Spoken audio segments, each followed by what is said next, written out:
All right, hey everyone. Little update and just talking about dealing with chronic illness and trying to live a normal life. Just talking about identity and how we form that identity. It's for normal people who haven't gone through anything traumatic. I mean, pretty much what happens is they have their health, they have their body, what it feels like to be in their skin, and that becomes something that they unconsciously think is always going to be there. And they know that when they wake up in the morning, they don't even think about this. This is something that's unconscious unless you've had it taken away from you. You think that, okay, when I wake up in the morning, I'm going to feel the same as I did last night. When I wake up in the morning, sorry for the finger, to put my phone on airplane mode. When I wake up, I'm going to have some consistency with what I did yesterday. I'm going to feel good.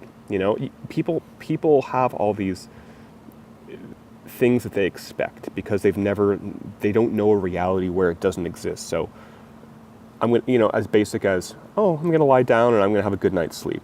And a lot of people deal with insomnia. So this is one that's more common that people realize is not they can't take it for granted. When they go, how most people deal is they go throughout their day, they get tired, they get sleepy, and then it's time for bed. They go to bed, they wake up, they feel great, right? They take some part of that for granted. Okay, maybe they don't get sleepy, maybe they don't take things, maybe they don't wake up feeling great, but they know that they're going to get at least 6 hours of sleep, and they know that they're going to be functional the next day. Okay, and then when that identity, when that belief in your reality gets taken away further and further, okay, you're like, crap, now I don't know if I'm going to sleep at all. And even if I do, I know I'm going to wake up feeling probably worse than I was last night. That's a lot of people who have chronic illness deal with is all of these basic, fundamental kind of boulders that support our life and support our confidence and uphold our identity and uphold our ability to be like to have any side, to feel like you can sit and stand on something that's solid, right? And I'm just using this whole sleep as just one of many examples. But when these things that you stand on, when these legs that feel like they're never going to be taken away, that they are, it's almost like I've never like before I got sick, I never thought I would be experiencing a reality anything close to this. And then you start getting into, okay, what other legs, okay, the sleep and the feeling good in the morning, that leg is taken out. And it's amazing how that affects my confidence in all areas, because I know that I'm not going to be able to just have a reset button for the next day. I know that I have zero confidence that I can go to bed, that I'll get any sleep, and even if I do, that I'll wake up feeling any bit better. And actually, I know that I won't, because that's been proven to me over the last 5 years. So how that erodes confidence is really, really interesting. And then you get into just how people unconsciously build their identity. It's like, yeah, I have this body, and yeah, I have this mind that is intelligent. Oh shit, like now my mind is getting slower. Like if you get sick or you have neurological symptoms, which so many of us do, you're like, I don't feel as smart. My brain isn't making connections. My vision's getting weird.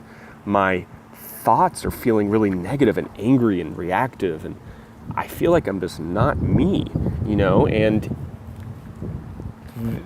this has been my reality for so much, and this is why I'm making these videos kind of spontaneously, is because I feel like sharing, and I think some people, I think it's helpful to hear someone else share. Crap, like I don't feel like myself at all in my skin anymore. I can't relax into my body. I don't even know where my body is. This is how I feel all the time. Where am I? Where is my brain? What is this aggressively fast stream of thoughts that are not mine, that I have no control over? I feel like I'm a passenger on, remember Willy Wonka when he goes into that, that's that kind of that creepy scene in Willy Wonka where they go through that tunnel and it gets dark? Like, I feel like I'm a passenger on a boat like that sometimes, where I'm being taken on a ride and it's a really dark ride and I have no control. I am this little witness in the back that's observing kind of like a nightmare happening. And no, I'm not being extreme.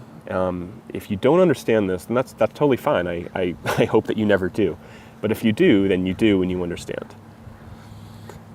You know, I'm going to be just another random thought. You know, a lot of spiritual people talk about when they go through, like, I don't know, like psychedelics or meditative trips. They're like, I was fully immersed or fully out of my body. And this is totally a tangent. People talk about being completely, like, I don't know how to describe this. Like, if you've ever, I don't know, had an experience where you felt like you were completely launched into a new reality, or, I mean, it would be really easy if you did, like, you know, LSD or mushrooms or ayahuasca. But there's always this little part, because if you were completely immersed, if you were completely gone, like, I was blasted to infinity, man. If you were completely blasted, you wouldn't be able to even remember, because there has to be this some little tiny part of your identity, some little tiny part that is still able to watch it and is still able to come back and tell the story.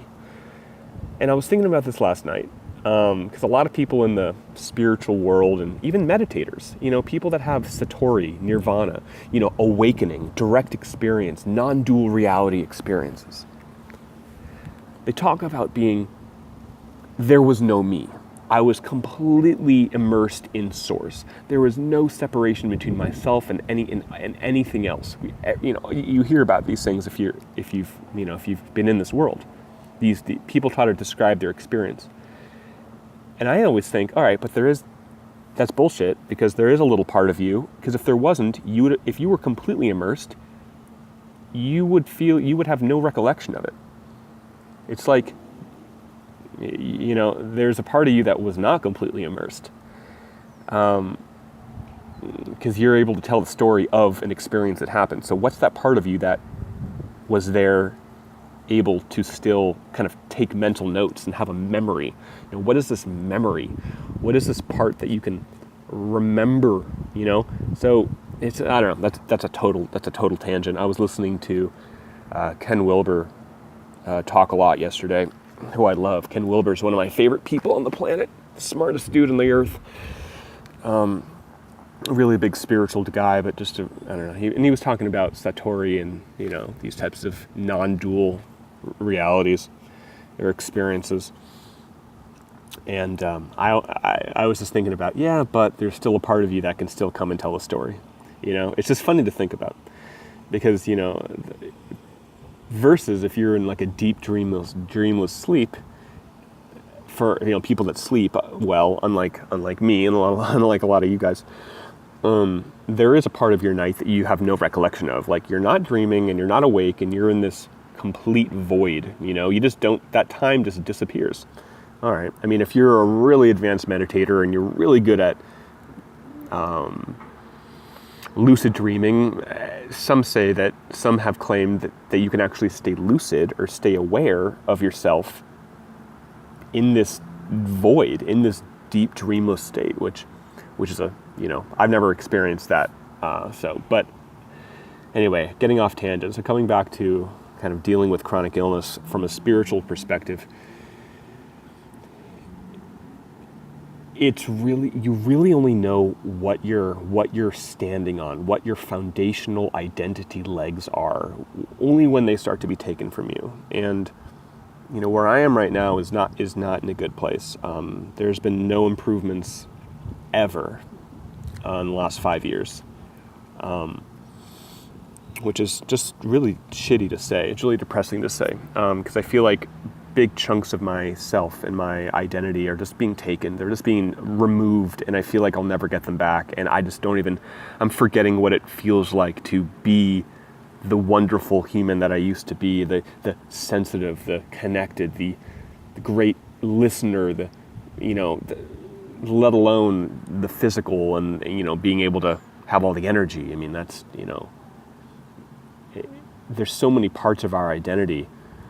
Yes, you can get tired, but there are a lot of people that are tired that still haven't lost their mind. And if your brain is still there and your brain isn't fatigued, I feel like that's a hell of a lot easier than when your brain starts to go and your thoughts go and you're like, whoa, like, where am I? Where have I been? I don't even know what I am or I'm so out of it, and the equivalent that I can give somebody is like somebody who's not experiencing this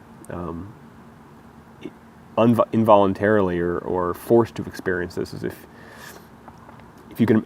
someone's taken like Ambien, or if someone's taken I don't know, even like NyQuil, and they take way too much,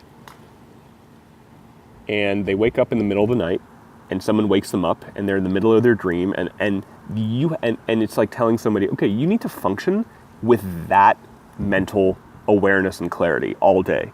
You need to function in the normal state, feeling like you did on too much Ambien or on too much NyQuil, and someone woke you up at 3 a.m.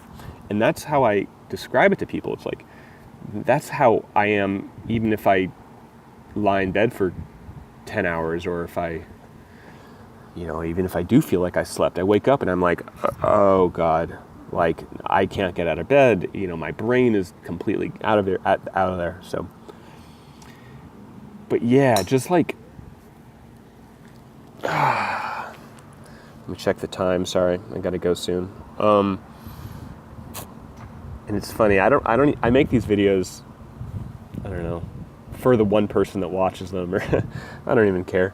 It's just because I feel like, people have said, oh, you should really write your experiences down. Like when I tell people, like, you should really journal. And I'm like, it feels like a lot of work to me to start journaling. I mean, I don't really want to journal. It's easier for me just to get on the camera and rant and ramble. But yeah, I mean, losing those chunks of your identity, from a very kind of broad picture, like, oh man, I broke my leg. Yeah, and I did that in this stupid voice, because if that's the biggest loss you've experienced, then, we can't relate. I'm sorry. To someone who's going through a quick escalation of dementia and Alzheimer's, I feel like I can relate to those people a hell of a lot more, where they're like, I don't feel like me. I'm losing my brain. I'm losing my mind. I don't feel like myself anymore. My thoughts don't feel like myself. I'm losing my grasp of what is real, what is fake, what is a dream. And that's just how I think, dementia and Alzheimer's is. But what I'm experiencing, the symptoms are very, very similar. Very scary, to say the least. So, yeah, I think there's a big range, of feeling like you're not you. Like, what is you? What is that feeling of you? This could be a whole nother video. Like, I don't feel like myself. All right, what does that mean? What does that mean? I don't feel like me anymore. Like, okay, does that feel like is that your actual thinking? Is that how your energy feels inside of your skin, inside of your body? Is that you don't feel happy, or your emotional states are not what you associated with you, right? Does that mean that you don't feel connected to things that matter to you? Does that feel that, yeah, the things that inspired you, the things that you thought mattered in life, nothing matters anymore? Do you feel depressed? Do you feel hopeless?